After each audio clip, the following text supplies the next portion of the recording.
फॉर्म्युलानुसार जन्म होतो फॉर्म्युलाचा, ज्याला म्हणतात की N1 म्हणजे याचं कॉन्सन्ट्रेशन, V1 म्हणजे याचा volume is equal to N2 म्हणजे याचं कॉन्सन्ट्रेशन इज इनटू याचं व्हॉल्यूम म्हणजे V2. इथपर्यंत समजलं तर आपण तुम्हाला उदाहरण विचारतो, त्याचे मस्त आन्सर द्या, मग तुम्हाला एकदम परफेक्ट होऊन जाईल. की N1 कॉन्सन्ट्रेशन समजा आपण असं बनवलं की 1 नॉर्मल सोल्युशन बनवलं, त्यात आपण V1 घेतलंय 100 ml घेतलं समजा व्हॉल्यूम, ठीक आहे. आणि हे N2 सुद्धा जर 1 नॉर्मलच असेल तर V2 कितीच लागायला पाहिजे? 100. ओके. आता जर तुम्ही हे 2 नॉर्मल घेतलं आणि ह्याला आपण 200 ml केलं आणि याला आपण 0.5 नॉर्मल घेतलं तर हे किती लागायला पाहिजे?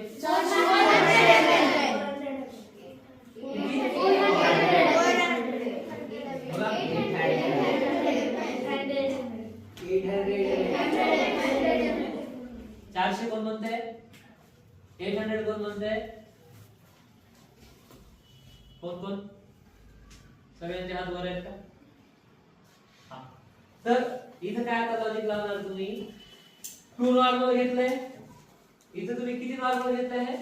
0.5 घेतले, म्हणजे 0.5 चे किती? 2 नॉर्मल चे किती पट आहे? 4.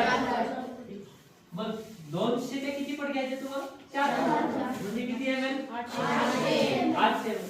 क्रॉस मल्टिप्लिकेशन करायचं, असे तुम्हाला व्हॅल्यू मिळून जाणार. हे जर एकदा तुम्हाला फॉर्म्युला कळला तर याची व्हॅल्यू म्हणजे काय? N1 V1 divided by N2. समजलं? आता जर मी तुम्हाला लास्ट क्वेश्चन, आता जर मी तुम्हाला म्हटलं की हे तुम्ही घेतलंय 0.1 नॉर्मल, हे सोल्युशन घेतलं तुम्ही 400 ml आणि याची कॉन्सन्ट्रेशन आहे 0.5 नॉर्मल, तर आता सांगा हे किती येणार? 80 ml. वेळ घ्या आणि सांगा. 80 ml. 800 800 का 80? 800 का 80? 80 म्हणजे हे कॉन्सन्ट्रेट आहे ना याच्यापेक्षा जास्त, मग किती ml लागेल? 80